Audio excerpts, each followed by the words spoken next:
Bonsoir, merci de rester fidèle à nos programmes et de choisir la télévision du Saloum pour vous informer. Voici les titres. À 24 heures du Magal de Porokhane, les fidèles mourides venus de tous les coins du pays et de l'étranger rallient la ville sainte pour aider les pèlerins à s'approvisionner en chemin. Des jeunes de certains quartiers de Kaolack se mobilisent avec des bernets. C'est le cas, vous le verrez, des jeunes de Tabangoye. L'arrestation de 2 présumés terroristes à Dakar sur la Sellette. Le Sénégal est-il en sécurité face à la menace terroriste? C'est la question que l'on se pose. La population invite l'État à prendre les dispositions sécuritaires nécessaires afin d'éviter le pire. De moins en moins de jeunes fréquentent les ateliers et les centres de formation, un constat alarmant qui pousse les gérants d'ateliers à tirer sur la sonnette d'alarme. Ils invitent les jeunes à se former et éviter la facilité. La page internationale mettra fin à cette présente édition. Tout de suite, le développement.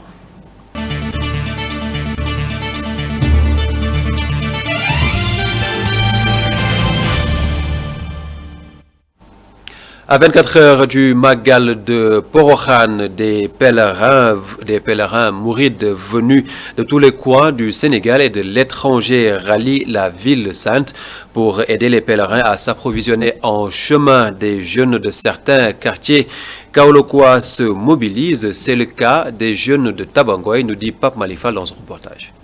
La distribution de jouissance, une des particularités de la confrérie mouride. Nous sommes aux abords de la route nationale numéro 2, plus précisément à l'arrêt Fali Aram, au quartier Tabangoy. Ici, à la veille de chaque Magal de Porokhane, les fidèles gratifient aux pèlerins en partance pour la ville sainte de mets succulents. Ce, dans le but d'acquérir les bénédictions de leur vénéré marabout, en l'occurrence, Cheikh Ahmadou Bamba.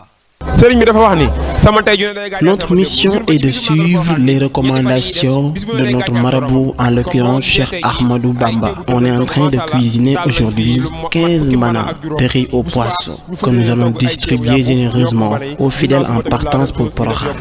Depuis une semaine, aujourd'hui, on prépare le riz au poisson.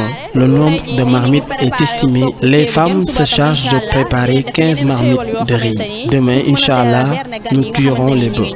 Pour l'atteinte de ces objectifs, ces jeunes ne lésinent pas sur les moyens. 15 grandes marmites sont cuisinées aujourd'hui par la commission féminine. À cela s'ajoutent 6 sachets d'eau, de jus de bissap, de gingembre, de pain de singe, soigneusement réservés dans ce magasin. Le café Touba n'est pas en reste. Ces jeunes se chargent de sa préparation.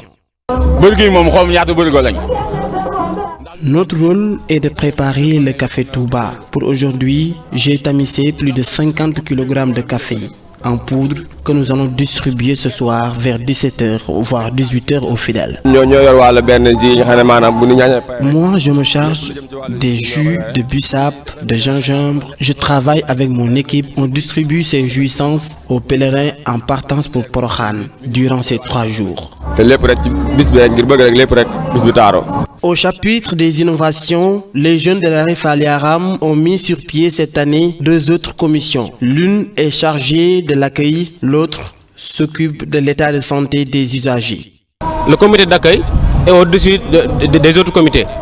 Donc nous sommes chargés d'accueillir les pèlerins et de les mettre dans de très bonnes conditions. Parce que ceux qui viennent des autres régions, arrivés ici, ils peuvent coïncider avec les heures de prière, raison pour laquelle nous avons mis en place ce comité pour leur permettre de bien pratiquer la religion.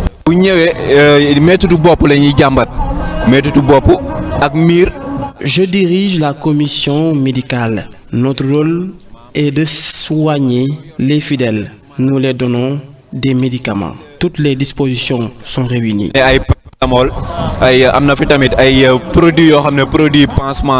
Le Magal de Porokhane commémore la grandeur et la sainteté de la mère du fondateur du mouridisme, à savoir Mariama Bousso, surnommée affectueusement Sokhna Diarra. À cette occasion, nous souhaitons un bon Magal à tous les mourides du Sénégal.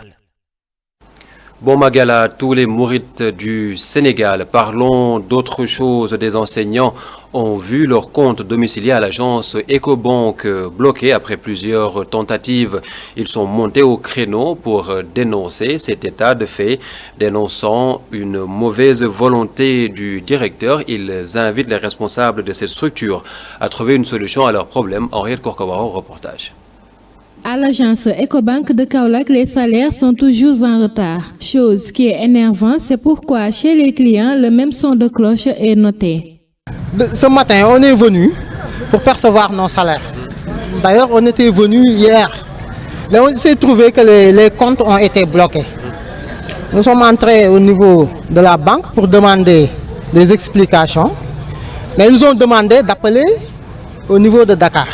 Ce qu'on a trouvé inadmissible, parce qu'on a ouvert nos comptes ici, à Kaolack. Donc je pense que la moindre des choses, quand tu bloques le compte de quelqu'un, il faut lui expliquer clairement ce qui se passe. Bon, on a insisté, le chef d'agence nous a reçus. Mais au lieu de discuter correctement et calmement avec nous, il nous a à la limite agressés. Il a prétendu qu'il y a des gens qui ont des impayés, c'est la raison pour laquelle les comptes ont été bloqués. Selon eux, ce n'est pas la première fois que ces genres d'incidents arrivent dans cette agence et concernent tous les fonctionnaires qui y perçoivent leur salaire. Ils avaient largement le temps de défalquer c'est leur dû et nous laisser notre salaire, mais ils bloquent notre salaire. Voilà, c'est un contrat qu'on a signé avec eux. Ce n'est pas la première fois, ils sont habitués des faits. Et je pense que c'est inadmissible, c'est pourquoi nous avons tenu avec les collègues à dénoncer cela. Ainsi, il lance un appel à l'État pour une meilleure régulation des banques, mais aussi le respect des clients. Et nous interpellons l'inspection d'académique, nous interpellons l'État pour qu'il puisse trouver une solution idoine à ce problème. Parce qu'on pense que c'est un abus. C'est un abus, on est sociétaire de cette banque et ce qui nous a outré, c'est qu'il y a un manque de respect notoire de la part du chef d'agence, M. Diop. Il ne respecte pas les clients de cette banque. Ce problème entre Ecobank et ses clients peut avoir des conséquences lourdes, car la crédibilité de cette agence qui pourrait être remise en cause, vu le comportement qu'a adopté le directeur, mais compte tenu aussi des difficultés qui se posent pour changer de banque par les clients, mais compte tenu aussi des difficultés qui se posent pour changer de banque pour certains des clients. L'arrestation de 2 présumés terroristes à Dakar sur la Sellette, le Sénégal, est-il en sécurité? C'est la question que l'on se pose. La population invite l'État à prendre les dispositions sécuritaires nécessaires afin d'éviter le pire. Mariam Badiane, Moussa Faye.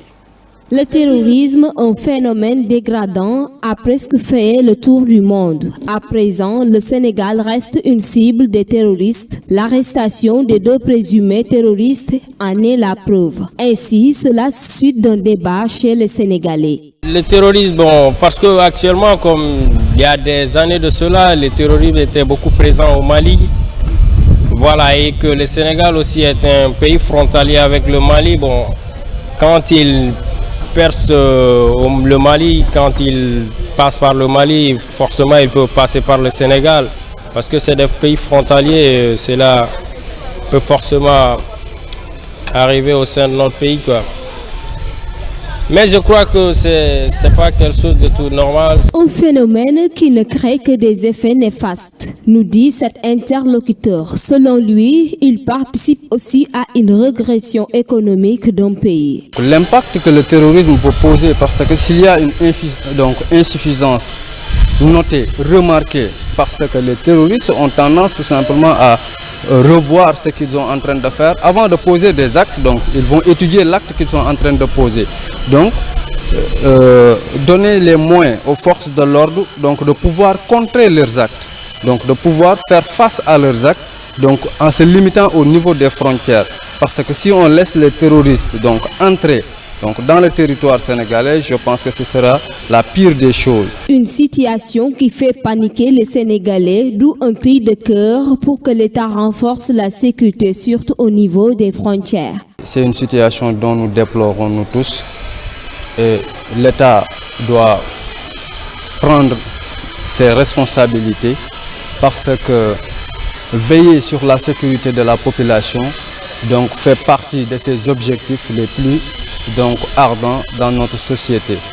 Il doit faire l'impossible donc, de protéger la population, soit dans le disons, au niveau de nos frontières, donc essayer de mettre de la sécurité, donc mettre des forces de l'ordre nous permettant donc, de sécuriser notre territoire national, parce que je pense que ça, c'est l'un des piliers fondamentaux. Les Sénégalais implorent les autorités étatiques pour le renforcement de la sécurité au niveau des frontières afin d'éradiquer ce fléau. Cependant, des dégradations, pertes en vies humaines et autres restent liées à cela. Toutefois, les Sénégalais jugent l'entrée des étrangers au Sénégal très facile. D'après eux, il reste un grand pas à faire pour le gouvernement. La ziara annuelle de Ndiaye Kounda se tiendra du 10 au 12 mars prochain. En prélude à cet événement religieux, un CRD s'est tenu à la gouvernance de Fatick en présence de nombreuses autorités administratives, dont le gouverneur. Ce dernier s'est montré très sensible aux doléances des organisateurs qui tournent autour du mauvais état des routes, de l'eau et de la sécurité, entre autres. Il a promis d'y remédier. Ousmane Dema était à la rencontre. Durant un tour d'horloge, le gouverneur de Fatick, de même que tous les services déconcentrés de l'État, était à l'écoute des membres de l'organisation de la ziara annuelle de Ndiaye Kounda. Plusieurs questions étaient à l'ordre du jour. Le chef de l'exécutif régional nous fait le point. D'abord, après avoir rendu grâce à Dieu et salué son prophète Mohammed sallallahu alayhi wa sallam, saluer toute l'assistance et tous les membres du CRD, mais la délégation également envoyée par le guide religieux Elhadji Thierno Alioune Dème à l'occasion de ce CRD consacré à la préparation de la ziara annuelle de Ndiaye Kounda.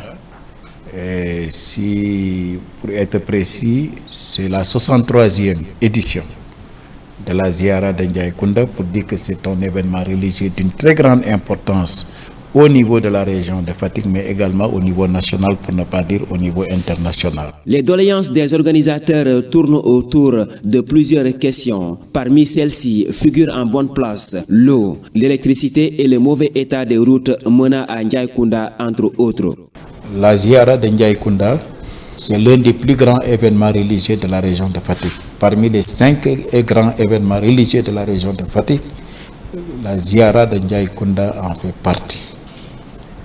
C'est un événement qui dépasse les dimensions de la région de Fatick, puisqu'il y a des pèlerins qui viennent de partout à travers le Sénégal et au-delà même du Sénégal, à travers les pays limitrophes, mais même au plan encore beaucoup plus éloigné, il y a des talibés qui viennent spécialement pour cette ziara-là.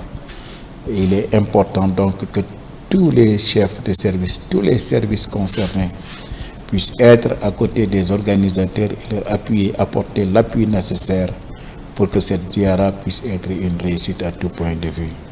Compte tenu de la dimension internationale de la ziara de Ndiaye Kounda, le gouverneur de Fatick a promis de prendre en charge toutes les préoccupations soulevées lors de ce CRD. Les doléances que nous avons formulées aujourd'hui, c'est d'abord parce que Ndiaye Kounda, c'est une ville, c'est un village dont l'accès est assez difficile. Donc, le premier problème, c'est la route. Parce que pour que la ziara réussisse, il fallait que les pèlerins convergent facilement donc à ce lieu. Et il y a donc des difficultés. Les engagements pris par le gouverneur de Fatick rassurent le comité d'organisation de la ziara annuelle de Ndiaye Kounda, qui avait du mal à cacher sa joie. Nous sommes satisfaits dans la mesure où j'ai assisté vraiment donc à plusieurs CRD, mais ce CRD vraiment me donne beaucoup de satisfaction.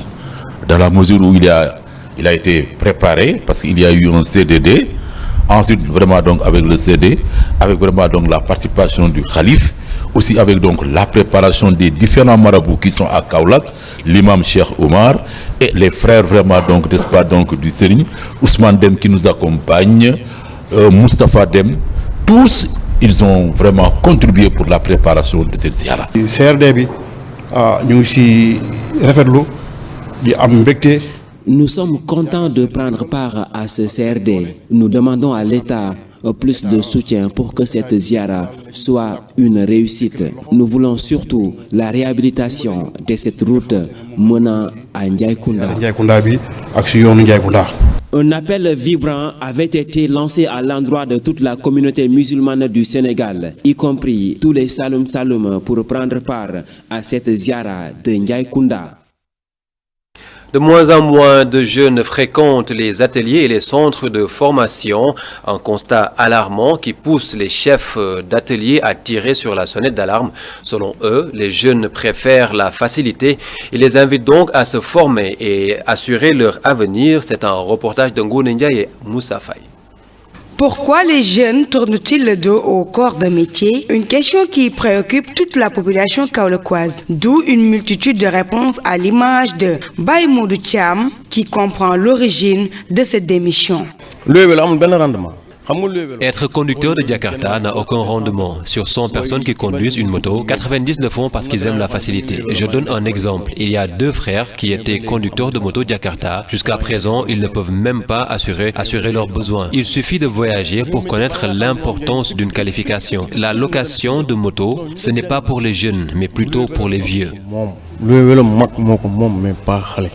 Un regard accusateur à l'égard des parents qui sont responsables de cette situation. Ils ne se soucient même pas de l'avenir de leurs enfants, affirme Abibba, parent d'élèves. Je pense que c'est de la responsabilité des parents. Il faut montrer à l'enfant que c'est l'éducation ou l'apprentissage d'un métier qui prime avant l'argent. Tout apprentissage est bon. Il faut montrer à l'enfant qu'on attend de lui que des résultats scolaires ou de la satisfaction dans le métier. Mais si on lui rappelle sans cesse qu'il doit réussir coûte que coûte, il risque de quitter l'école ou l'atelier pour la rue. Étant jeune et conscient de l'importance d'être qualifié dans un corps de métier, Alpha Ndao lance un appel d'éveil à la jeunesse. L'appel que je lance à la jeunesse, c'est de leur dire que quitter très tôt l'école ou un métier les pénalise. Je leur conseille de persévérer davantage pour un avenir prometteur. Le problème, c'est que les parents qui poussent leurs enfants à quitter les métiers avant même d'acquérir des connaissances. Le problème, c'est les parents qui poussent leurs enfants à quitter leur métier avant même d'acquérir des connaissances. Tout cela à la recherche du profit. À l'heure de la mondialisation, partout s'ouvrant des chantiers, des défis sérieux, les jeunes Kaolackois quittent leur corps de métier pour aller vers le secteur informel, qui peut impacter négativement sur le développement de Kaolack. Toutefois, certaines personnes pointent d'un doigt accusateur les parents qui s'impatientent concernant la réussite financière de leurs enfants. Cependant, un appel de conscientisation afin d'avoir une qualification professionnelle est lancé à l'endroit de la jeunesse kaolackoise. Place maintenant à la page internationale de ce journal. Royan Djoufsom nous amène ce soir en RDC, aux États-Unis et en Syrie.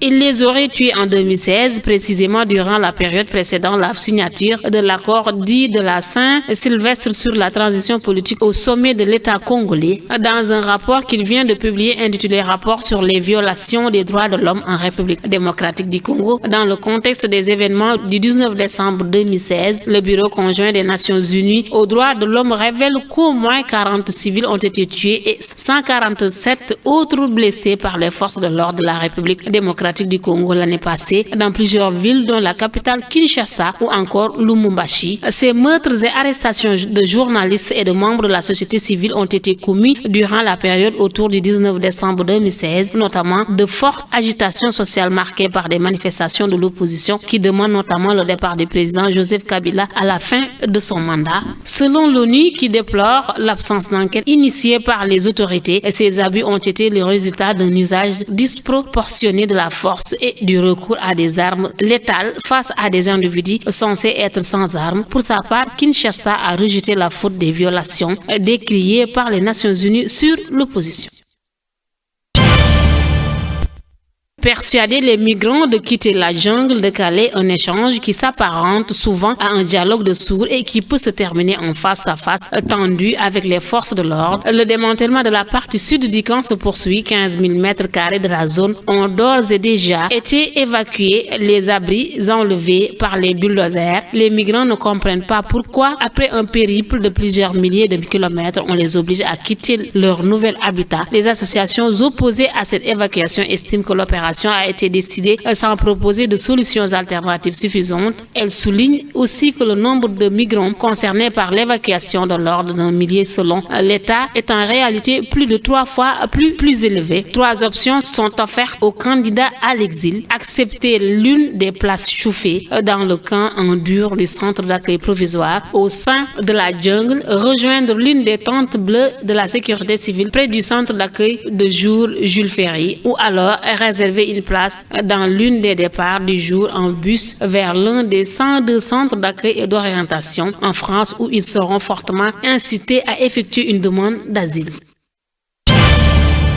Dans son premier discours au Congrès, le président des États-Unis a estimé qu'une réforme du système migratoire permettrait de faire d'énormes économies, de réduire significativement le chômage et de lutter contre le terrorisme. Puis il s'est engagé à défendre les intérêts des États-Unis avant ceux de la communauté internationale, en allusion à l'OTAN notamment. Selon Trump, le système d'immigration actuel des États-Unis est dépassé. Il restreint les salaires des plus pauvres et met la pression sur les contribuables. Plusieurs nations, dont le Canada et l'Australie, ont un système d'immigration basé sur le mérite, a-t-il poursuivi. Donald Trump s'est exprimé devant une chambre des représentants où ses alliés républicains sont majoritaires, des conservateurs qui dominent pour la première fois depuis 6 ans à la fois le Congrès et la Maison-Blanche. Selon toujours Trump, les informations fournies par le département de la justice, la grande majorité des individus condamnés pour terrorisme depuis le 11 septembre sont venus de l'extérieur du pays.